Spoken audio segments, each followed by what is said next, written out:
বাংলাদেশকে ধ্বংস করতে ভারতের 4 থেকে 5টি ড্রোনই যথেষ্ট বলে মন্তব্য করেছেন বিজেপি নেতা ও পশ্চিমবঙ্গ বিধানসভার বিরোধী দলীয় নেতা শুভেন্দু অধিকারী।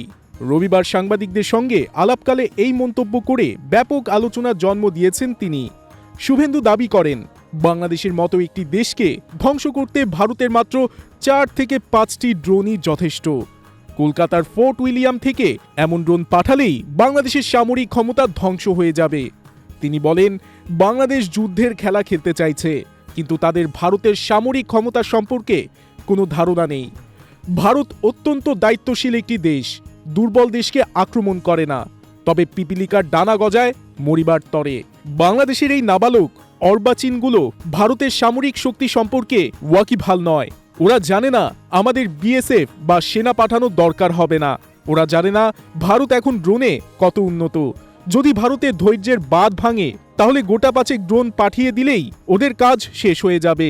শুভেন্দু তার বক্তব্যে বঙ্গবন্ধু শেখ মুজিবুর রহমানের খুনিদের প্রসঙ্গ টেনে আনেন আর বলেন, মুজিব হত্যাকাণ্ডে জড়িত কয়েকজন দণ্ডপ্রাপ্ত খুনি পশ্চিমবঙ্গে লুকিয়েছিল। তাদের মধ্যে একজন হাওড়ায় হোমিওপ্যাথিক ডাক্তার সেজেছিলেন এবং সেখানেই মারা যান। আরেকজন 2022 সালে বাংলাদেশ সরকারের কাছে হস্তান্তর করা হয় এবং পরে তার ফাঁসি কার্যকর হয়।